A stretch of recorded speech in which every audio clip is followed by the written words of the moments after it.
kid from the Vancouver Island Raiders, who has become a rising star in the league. Andrew Harris putting the first points on the board. It's game on. Tonight, it's game day in Van City. We have a full look back on the 99th Grey Cup. A star is born. Former VI Raider Andrew Harris delivers on the biggest stage.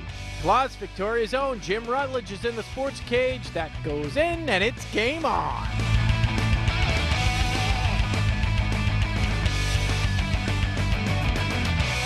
Game On is brought to you by Windows West, doing what it takes to earn your business and going even further to keep it. Hello and welcome to a very special Grey Cup edition of Game On. I'm Paul. Jeff King will be here a little later, but for now, Magic Mike Walker's in the big chair. Yes, I am, Paul, and what a Sunday it was for BC Lions fans. Of course, the Leos looking to stage a remarkable turnaround from an 0-5 start to a Grey Cup title with the biggest game of the year on home turf this afternoon. Yeah, let's not waste any time either. This is what we're all here for. A look back at the 99th Grey Cup in Vancouver. And here are the rest of the BC Lions. Well, if that doesn't give you goosebumps, you're probably not alive. The Lions storming the field for a date with the Blue Bombers and a full house at BC Place, ready to cheer them on. Yeah, it doesn't take long to get 50,000 plus into this one. In fact, right off the opening kickoff, Tim Brown's going to get BC into great field position. Nice little run there, and then some fireworks. Solomon Aluminium mixing it up. Don't go to the Grey Cup to make pen pals, Mike, whose teams mean business. Oh yeah, the first team to strike would be the boys in orange, and guess who? Former Vancouver Island Rider Andrew Harris takes the handoff from Travis Lulay and runs it right up the gut, avoids 3 bombers, gets into the end zone. The Winnipeg kid strikes against his home club, and the Lions take an early 7-0 lead. Yeah, BC keeps coming. Next possession, Lulay airs it out to Geroy Simon. He dances all the way to the 39 before being put out of bounds. That's going to set up Mr. Automatic. Paul McCallum, the special teams player of the year. Yeah, he's not missing from there. Make it 10-zip Lions. Now, let's not forget about the BC defense in this game, stepping up big early with his interception from Anton McKenzie, turning the Bombers back at their own 50-yard line. The Leos lead 11-0 after 1 quarter. Yeah, to the second we go, and the Leos keep on coming. Lulay finds Simon again, makes the great catch before stepping out at the 15. That sets up another field goal. Lions stretch their lead to 14, looking good. But the visitors do get on the board before halftime. Winnipeg works it down to the 30-yard line where Justin Pilardi takes over. He just gets this off the upright and through. The Lions lead 14-6 at the half. Yeah, we're going to skip right past Nickelback for everyone's sake. Let's get to the third quarter where the Blue Bombers come out flying. Javon Johnson rumbles 41 yards off this punt return and right into the red zone. That's going to turn into 3 points, and all of a sudden, it's a 14-9 ball game. Yeah, look out, and the Lions struggling to find an answer. McCallum looking for a 48-yard bomb, but he can't get it past the goalpost. Still a 5-point contest. Yeah, next possession, BC looking for end zone again. Lulay finds Harris at the goal line. Looks good. Yep, no. Raider Nation will have to wait. Harris just out of bounds. But on the final play of the third quarter, here comes Lulay. Lulay unloads. He's got Keir Johnson wide open, and he's into the end zone. Touchdown! Oh yeah, not too shabby for your first CFL touchdown. Unreal. They don't let up. 7 to play. Lulay's going to find Arland Bruce, the man who turned the team around, puts the punctuation mark on the Grey Cup. Lions down the Blue Bombers 34-23. Andrew Harris named top Canadian. Chris Cuthbert, take it home. BC Lions have brought it home. They're the 2011 Grey Cup champions.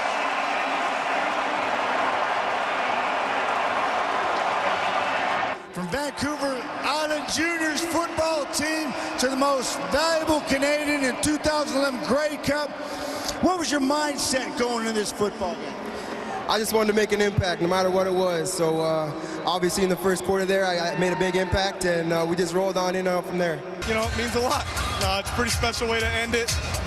You know, the award stuff this week was just extra, but and I'm so proud of these guys, man. This is a pretty exciting moment. I told guys to stay focused, focus on the goal, play one game at a time, one play at a time, and we did it.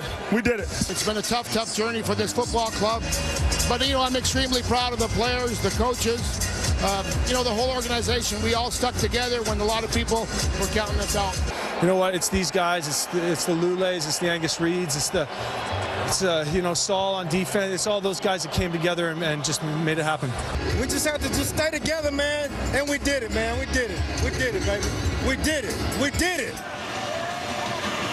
Wow, what a sensational game, Paul, and what a season for the Lions. Not many people would have predicted that way back in July. Sirree, and great to see Andrew Harris at the center of all, making Island football fans proud. Way to go, Andrew. There are plenty other local sports going on this weekend as well, though, Mike. Let's not forget. Yes. And we'll start on the ice, where the Victoria Royals took to the Okanagan for a pair of games against BC Division rivals. Victoria and Kamloops on Friday night to face the Edmonton Oil. Wait a minute. Those are the Blazers, and those are some interesting jerseys. Not good, but didn't seem to phase the home side. A goal in the first, one in the second, two in the third were enough for Kamloops to cruise to a 4-1 win. They're now second in the BC Division. Yeah, not good for our Royals. Things don't get much easier for our team on Saturday night in Kelowna to face the Rockets. This one pretty wild. Rockets are up 4-3 after 40, but Kevin Sunder is going to pull Victoria into a tie in the third. Nice night from Sunday, but Kelowna comes right back with a couple of quick ones. Royals got it to within one in the final seconds. Down by one, Jamie Crooks looks like he ties up the game, but hold on. Time has expired. Royals drop a heartbreaker, 6-5, make it 4 losses in a row. Yeah, not good. But it wasn't all bad news this weekend. The annual Barnard Cup Vancouver Island Rugby Championship won at Centennial Stadium Saturday, and the defending champion James Bay squad led this thing from start to finish, getting a pair of tries from the big man JT Rowbottom on the way to a 5th Barnard Cup title in the last 6 years. Way to go, Bay. That's right, and we're talking football this weekend, so a big shout out to the Mount Doug Rams AAA varsity football boys. Hammered first place St. Thomas More Knights 54-7 yesterday in semifinal action. Rams are off to the provincial final, and so are the Barsby Bulldogs AA squad from Nanaimo. They whip Vernon 54-6 to win their semifinal. They play Mission for the BC title next weekend. All right, don't go anywhere. We've still got lots more ahead, including a quick shift with Comox kid and big league third baseman Taylor Green. Yes, we do, Michael. And Canadian golf legend Jim Rutledge is in the sports case to talk Q School and the latest from the links. Stick around. More Game On coming right up. Game On is brought to you by Windows West, doing what it takes to earn your business and going even further to keep it. Welcome back to Game On. Make sure you stick around for the sports cage when legendary Victoria golfer Jim Rutledge stops by. That's right, and our plays of the week are just ahead. But first, talking a little hockey, and the Cowichan Valley Capitals surprising the league a bit this year, Mike. Yeah, absolutely. From worst to first, that's exactly what has happened in Cow Valley. The Capitals have found new life after finishing on the bottom rung of the standings the past 2 seasons.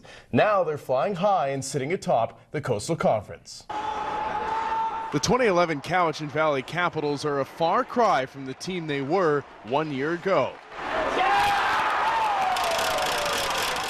Last season, the Caps only managed 51 points in 60 games. This year, they're already more than halfway there with 32 in just 24. We've been really going as a team. We've been sticking to our game plan. A little bit of a new addition to our coaching staff and a new ownership really helped. And there's just been a real change of the whole culture of the team, and everyone's having a good time. That culture shift came when Stu Gordon took over as president, while Dale Purinton's coaching staff began changing systems and getting more out of the players. Having a good go of it, you know, everybody's working hard and everyone's on the same page right now. Obviously, only one team in each division can be in first place, and it's nice to look at the standings and see yourself there. Obviously, a year ago at this time we were in the bottom, but I think you need to really take pride in being a first place team.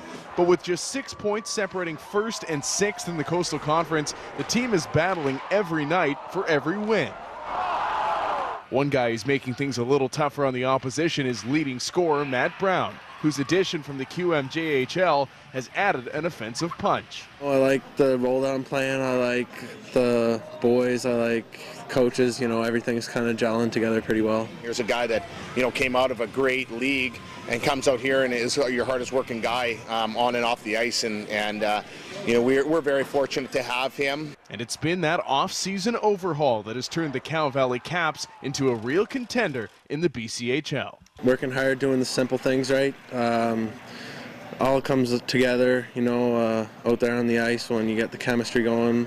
And I think it's good to be challenged every night, and you want to have very competitive games, and you want teams to play their best against you, because it's just going to elevate your play and test you every night. Good stuff. Should be exciting to see how the team does down the stretch, and led by a pretty tough guy in Dale Purinton. We could take him, though, Paul. No, we could not. All right, from the ice to the diamond now, where Sir Paul caught up with Comox kid and Milwaukee Brewers third baseman Taylor Green for a quick shift.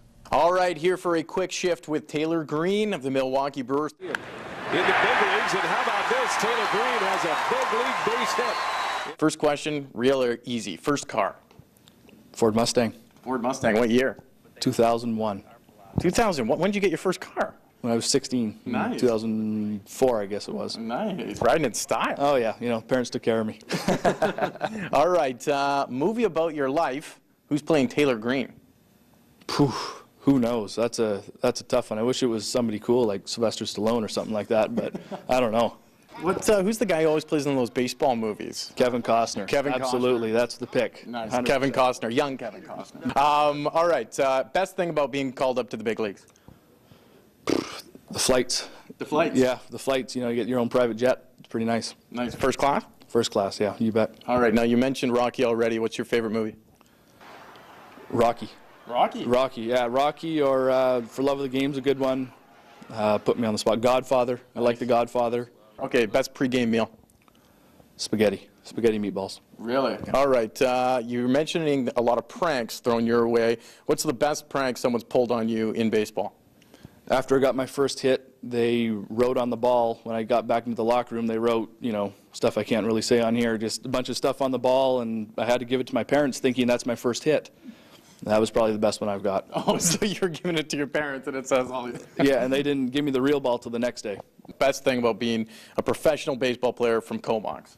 You get the winters off so you can watch the Canucks. This quick shift brought to you by Taylor Green. Yes, a true Canadian at heart, Paul, watching the Canucks when he's home for the winter. That's a beautiful thing. That is true. You know what else is a beautiful thing, Mike? Me. No, our Plays of the Week. Plays of the Week is brought to you by Hasbro Environmental, demolition, asbestos, and mold abatement specialists. All right, we start with the Victoria Royals and Keenan Kanzig, a lesson in how to take a punch. Yikes. Yeah, Logan Nelson, a lesson on how to finish a goal. That is beautiful. I'm going to show it twice as well. Nice work. Cowichan Valley Caps on fire right now, and it's thanks to goals like this from Michael Jung. Those are sweet hands. It's a great name, too. Yeah, Jung. This dog's name is Bob, but it should be Phelps. A guy in Cali trained his pooch to swim to the bottom of the pool to retrieve his toys. We should train you to do that, Mike. I can do that already. Can you swim? No, I can't. All right. I can't do this either. Penguins captain Sidney Crosby with an out-of-the-world comeback this week. Been out for nearly a year, scores 5 minutes into the game, and then after adding 2 assists, scores again in the third. This guy, pretty good at hockey. Not bad at the game. Yeah, lucky he didn't have to face Corey Schneider this week, though. Schneider with back-to-back goose eggs, getting some offensive help from Max Lapierre, although that's pretty ugly. Yeah. But the red-headed wonder leading the Canucks. Canuck fans saying Luong who? Yeah, get him out of here. I don't know. These guys, the past of the CFL, and they say old rivalries die hard. I don't think so. 2 former CFLers getting into a fight during Grey Cup week. Yeah, gray-haired fight. Let's finish at Centennial Stadium, site of this year's Barnard Cup. Vikes hosting for the first time in over 20 years, but their rivals spoil the party. James Bay with the win. They are your 2011 Barnard Cup champs. All right, it's time to take a short break here on Game On, but I'm going to step aside as Paul and Jeff talking to Jim Rutledge in the Sports Cage. Yeah, we'll see you in a bit, but always a good guy. But before we do that, let's take a look at some Island standings.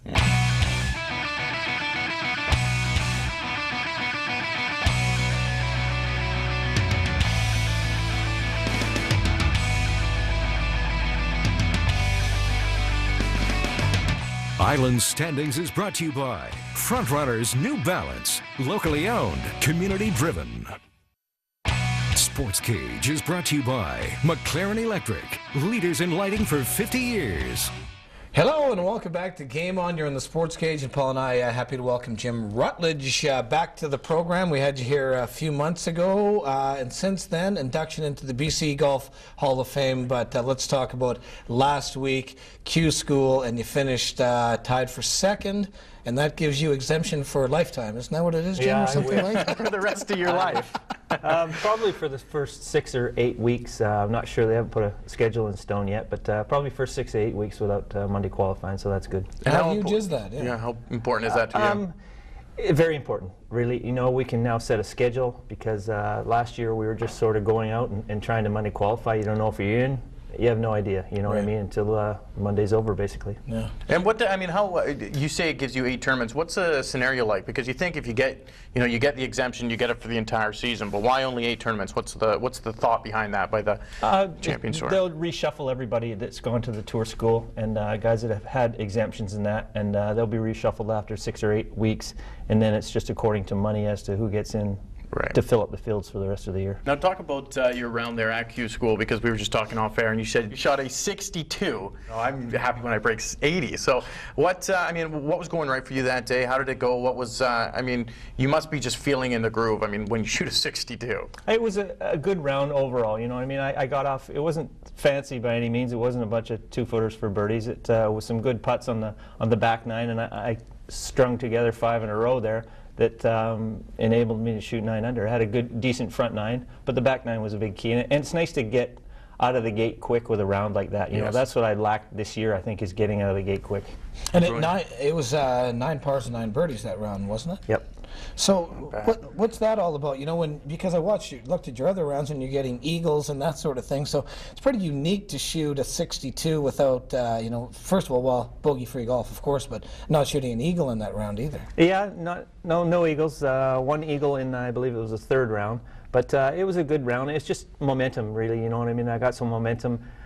Made a couple birdies in a row with 20-footers, and then chipped in 1 hole. So it's just a matter of getting it going. Yeah. Where's your motivation coming from right now, Jim? Because I know, you've been inducted to the BC Golf Hall of Fame, huge honor. You've done so much great things in golf. What's inspiring you right now to just get out there and keep playing? And say you don't get that exemption after 8 tournaments, what would keep you out there to Monday qualify? What's spurring you out there all the time? I think it's just the nature of the beast now. We just really enjoy it. We love the whole idea of the Champions Tour. It's been fun and it's been fresh, you know what I mean? Played the Nationwide Tour for about 10 years, and it was good. And it still is good, but it just got old for me, and I couldn't wait to turn 50 and try this, and it's been fun. And it's been surreal a little bit as well. You're playing with some of the biggest names in golf from years past, correct? Yeah, it's been a lot of fun. We've made good friends with Hale Irwin and a few other fellas, so it's cool. You played the Canadian Tour, you played on the Nationwide Tour, you played over in Europe, and not, you did okay, but you didn't earn a ton of cash. Right. Does this help set you, is this all part of, maybe, part of your motivation as well, that, hey, here's a chance to earn some good money at my craft, heading into, my 60s and 70s. Well, you're right. Yeah. The last 5 or 6 years have not been very productive, and we've been fortunate the last couple of years. This has just got us at a hawk. Right. Well, so no, I bet. Now it's just trying to gain some momentum.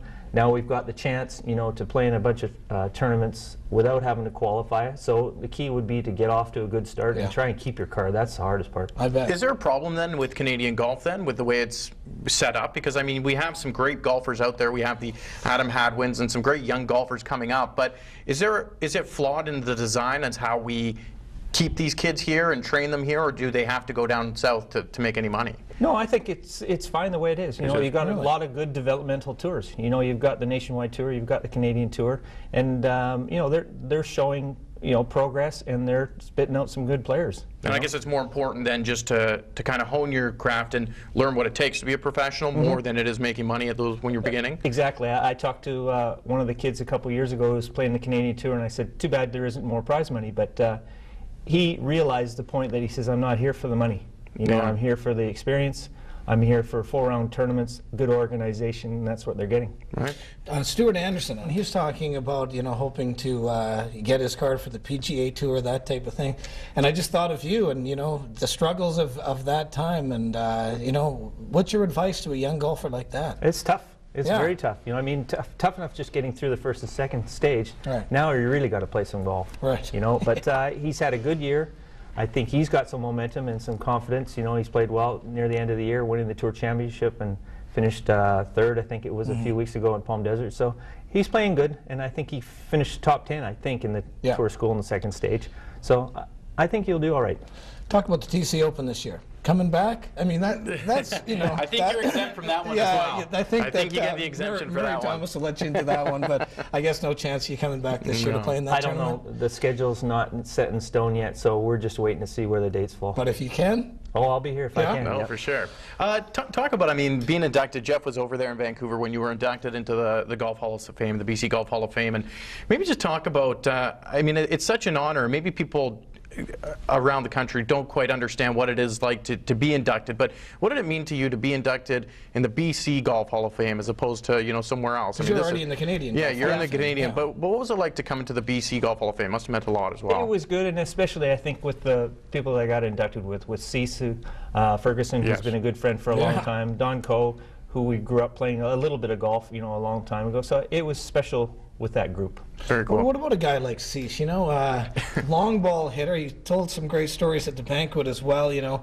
what's the difference between, you know, his career fizzling off and yours really getting going, you know, in your 50s? Well, to each his own, you know. I mean, he's very good at what he does. You know, he goes into golf clubs that are having trouble and sets them straight, you know what I mean? And he's done very well at that. And I'm trying to do very well at what I'm doing. Yeah, what you seem to be doing. All right, now you're a student of the game, so I have to ask you about Tiger. So, I mean, Tiger Woods, do you think he can make a comeback? He's played 2 great tournaments in Australia. What are you thinking about Tiger? I mean, you must watch as a fan a little bit as well. Yes, I think so. I think after watching him play the President's Cup, I think he's on his way in the right direction now. Do you think I wouldn't be surprised if he'd win early in the year. Really? Do you think he'll ever catch Jack?